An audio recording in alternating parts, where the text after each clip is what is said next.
So what is up mga yapan, na bagong araw pa, na bagong video na naman dito sa Grow a Garden. Kasi nakikita nyo, nag-aabang tayo ng update which is kanina lang. Kasi ito, chinecheck natin yung, yung ano dito, bagong shop which is merong exotic crafter seed pack. Yes, bagong seed na naman dito na nilagay si Kuya mo Jandel. Tapos may bagong dragon seed. At eto nga mga ya, which is nakatanggap pa tayo ng cook all kasi kanina pa tayo nag-online sa Grow a Garden. Tapos hinihintay natin to. Nag-mention nga pala si Jandel dito sa update. So ngayon, eto mga, so may bago, oo. May bagong crafting method which is tinanggal yung isang crafting kanina ay nung una tapos pinalitan.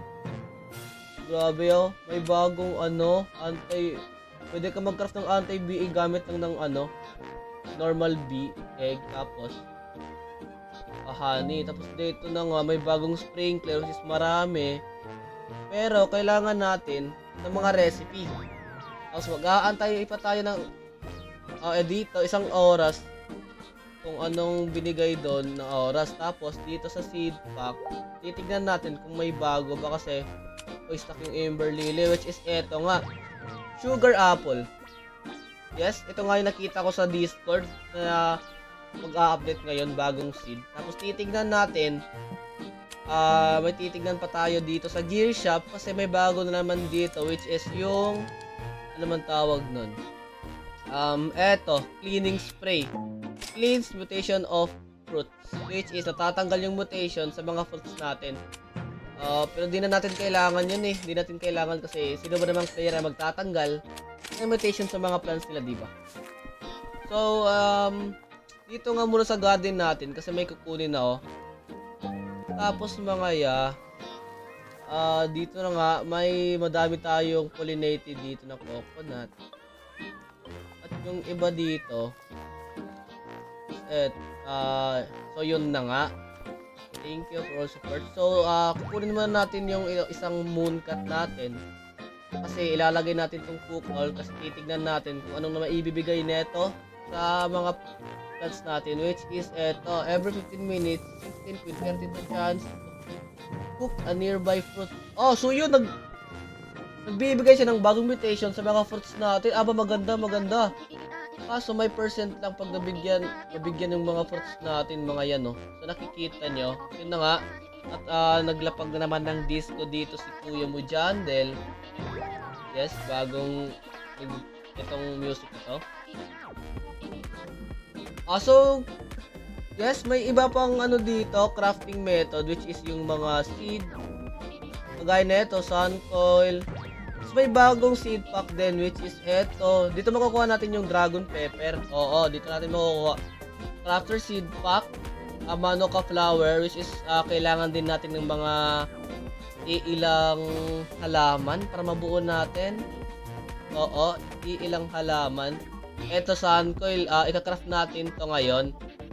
Kasi curious ako kung anong makukuha natin. Yes, at mamaya hahanapin natin yung mga kailangan natin, yung crocus, daffodil, dandelion, pink lily, at honey.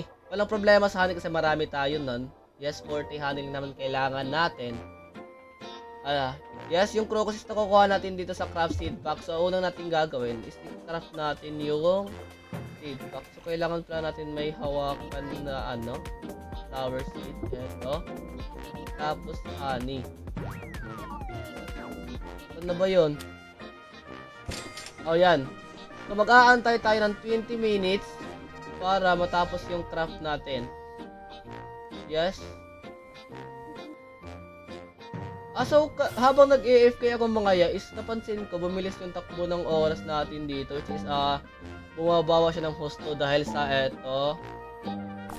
pollinated na day. So open natin yan mamaya, tapos craft muna tayo ng bagong seed pack dito kasi para siguro magagamit natin mamaya. Open natin to. Need lang natin makuha dito is yung crocus ng mga para may isa na tayong So yun, nakuha na natin yung crocus dito. Kung ano man tawag crocus. Ano ba to? So ang gagawin natin, so yeah, Tatanim na natin to kasi ito na naman yung kailangan natin, di ba? Diba, watering can. So yun. Ayun, tumubo na yung crocus natin. Buti mabilis lang yung oras. Ay, nung pagtubo, so kukunin na natin yan. Tapos ang gagawin natin is hahanapin yung ibang kailangan natin, which is yung tatlo. So, titignan na muna natin.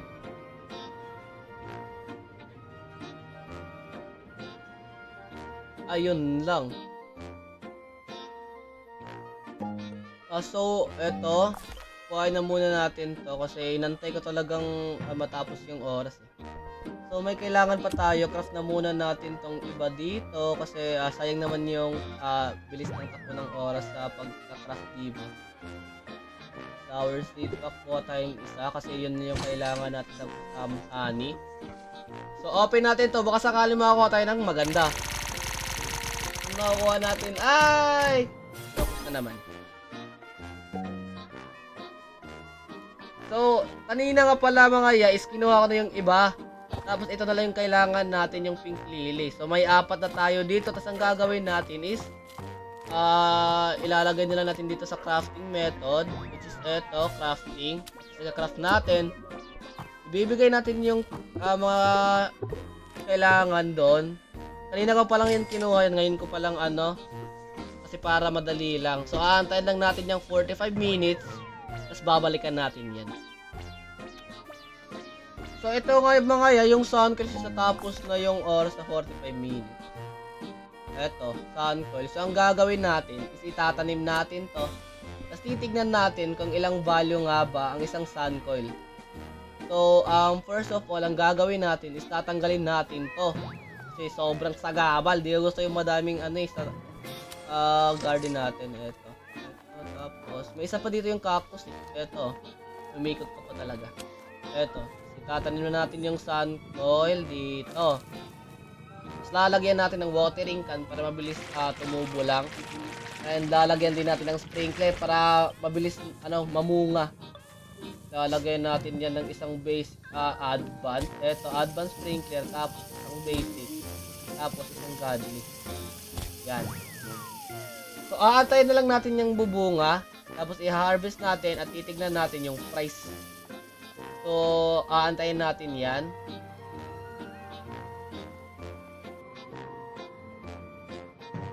Ito. Kuha na natin yung sun coil. Napakalaki pa naman nito. 29 kg. Almost 30 kg na to So, wala nga pala itong mutation mga yan, no? So, titignan lang naman natin yung price na ito. Tingnan natin yung price na ito. How much is this worth?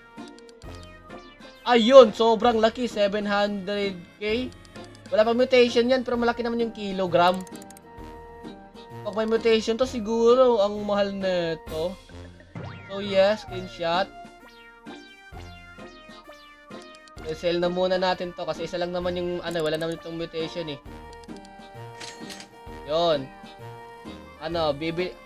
Papubuangahin na lang natin to tapos lalagyan natin madaming mutation. Lagyan na muna natin ito ng mga sprinkler kasi pag lalaki na to is mag-farm lang tayo ng mutation para gawin natin tiles sa garden natin.